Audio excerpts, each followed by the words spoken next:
Hey you geeks! So, San Diego Comic-Con yielded a treasure trove of content for this channel. Dark Lords and Wizards, and magical jewelry, mountains and dragons, and royal butt whooping, crystalline objects through which to see. These are a few of my favorite things. In short, the Rings of Power, the Wheel of Time, and the Dragon Prince all got updates last week, and rather than make a series of separate videos, which I may yet do, for now I hope to combine all of my viewers into one united fandom. I am not sure if I am physically capable of spoiling the Rings of Power. Spoilers through Book 3 and Season 1 of The Wheel of Time, and all released content, including the graphic novel of The Dragon Prince. The Rings of Power. I found out the newest trailer dropped by my reading buddy telling me that Sauron is Eminem. I'm Slim Shady, yes, I'm the real Shady. The Rings of Power Twitter has officially clarified that this is not Sauron. It's a new character, played by Bridie Season, probably a leader of the cult of Melkor on Numenor. I'm glad they're leaning into Tolkien's foundation for an intrigue plot, though she still looks like she would lose a rap battle. Even though we now have a Sauron theme, we still haven't seen him. But the more I think about it, the more I doubt Meteor Man is Sauron. Due to various fan theories, I'm now betting that Meteor Man is none other than the Man in the Moon. I'm ashamed at myself for having not thought of this earlier, as Frodo's song and dance number in The Prancing Pony is my favorite drinking song. And there they brew a beer so brown, the Man in the Moon himself came down one night to drink his fill. Because Tolkien based it off of a nursery rhyme. I'm not opposed to the Man in the Moon getting drunk with the Harfoots while the rest of history is happening. Casting a Man in the Moon makes sense, as we will see the fall of the trees, and maybe the rise of the sun and the moon. There was a time when the world was so young. There had not yet been a sunrise. Probably we won't see that part at the beginning. If we see the moon rise, the man's identity is not going to be much of a mystery. The show has promised that the man will remain a mystery. I just wonder if they can milk it as a misdirection for an entire season. I wonder at Sauron's game, his orcs are the ones running the fight club and attacking Bronwyn's kitchen, just as I predicted. Which brings me to the sword. It grows. That is sort of the opposite of what a Morgul blade did in the Fellowship of the Ring. He's been stabbed by a Morgul blade. Cool. There isn't a canon reason for why Morgul blades dissolve, but I'm guessing the show is using an interpretation that the blade dissolves in light.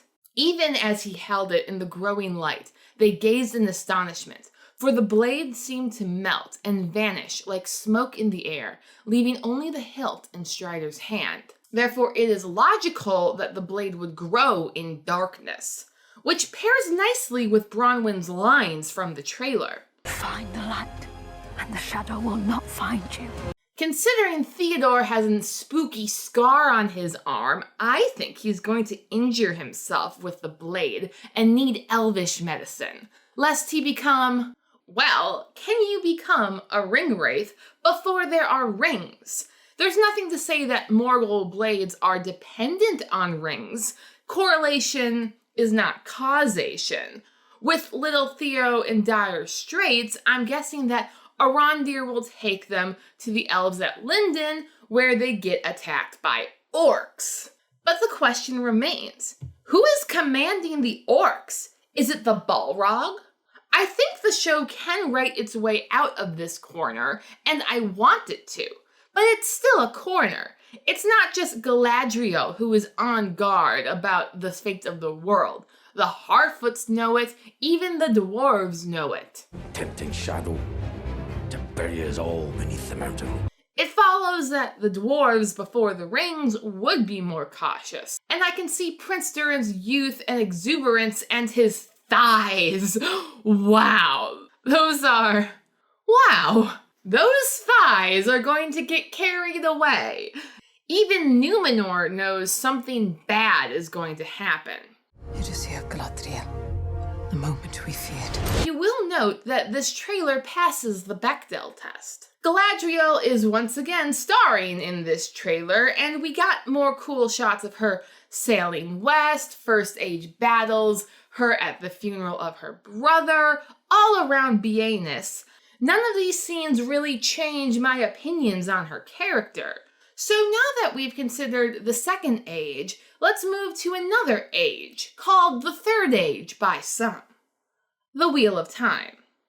Season 2 is looking promising, but I must admit, I'm not excited for this yet. I will probably be excited this time next year.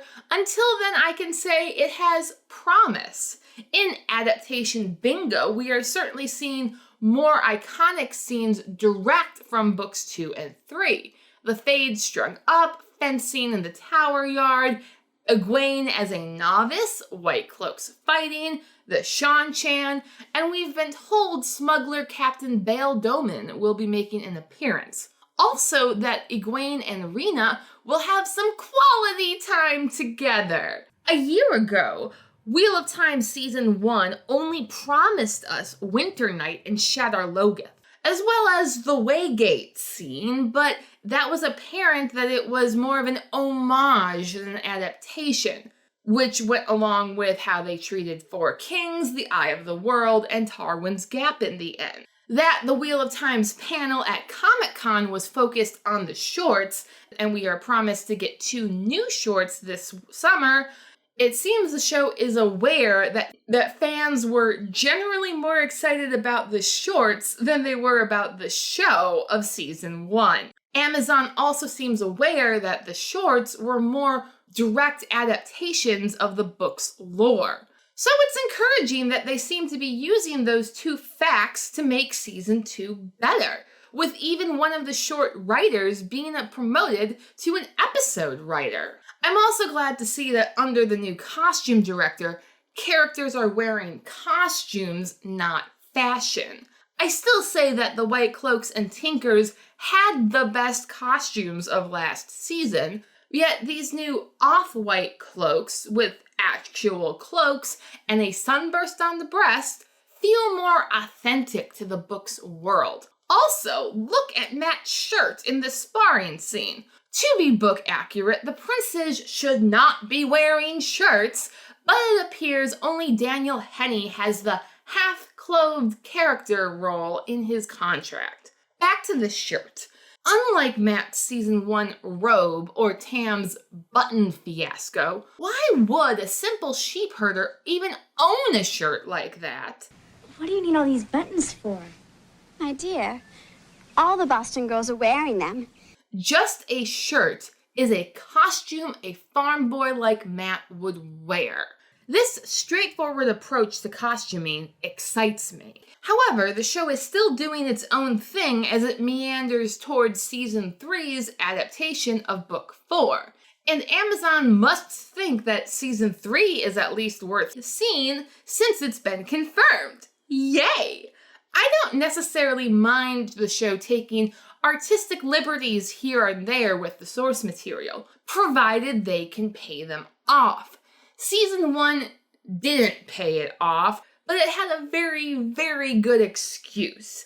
I hope Season 2 needs no excuse. I believe it can succeed. And if it doesn't succeed, I already have another show about a wind boy possibly going mad with magical powers.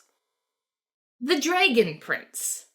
After 3 long years of waiting, The Dragon Prince is getting a 4th season this fall. If there's anything I've learned these past weeks, is that this show is progressing further and faster than I thought possible. We have 7 seasons, which are neatly split into 2 parts.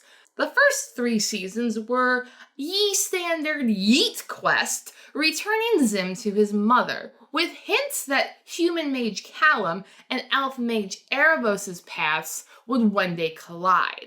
It belonged to an elven wizard in Zadia, the Archmage Erebos, a master of all 6 primal sources. And that day is drawing incredibly near, incredibly quickly.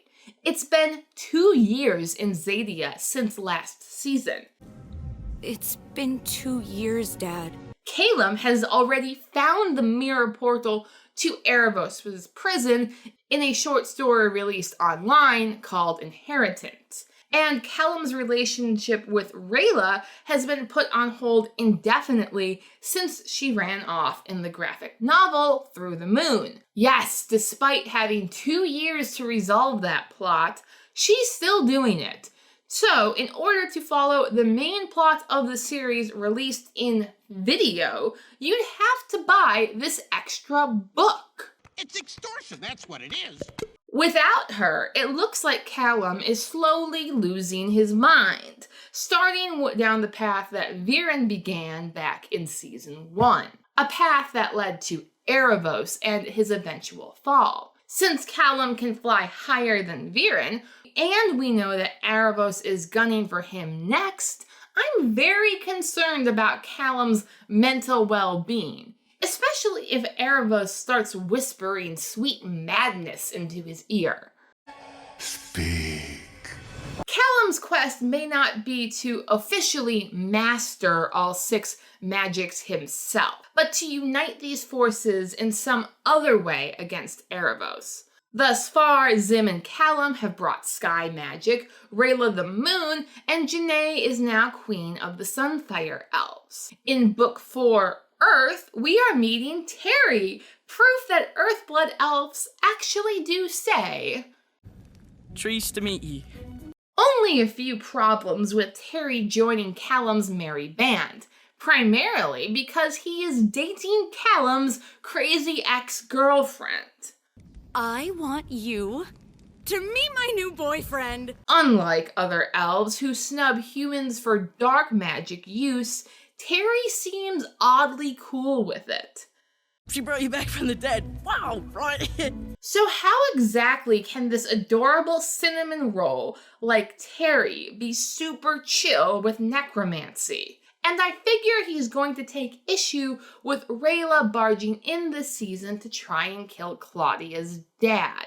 Best case scenario is that Erebos emerges from his cocoon over in Zadia, does something to Viren which sends Claudia into a downward spiral, and Terry realizes he made a terrible mistake and returns to Catullus with Rayla. Worst case scenario is that Callum and Erebos discover each other in the mirror, and Erebos sets out to corrupt Callum. I really wonder how far they could push magical madness in a show made for children of all ages. I kind of want to find out. Either way, this fall is going to be big for this channel. I will be posting weekly reviews of the Rings of Power episodes, then make many more fantasy booktube entries, and cap it all off with a Dragon Prince series review. This is going to be fun. I hope you join me. Thank you for watching. Please like, share, and subscribe if you would like to see more. Your patronage is greatly appreciated.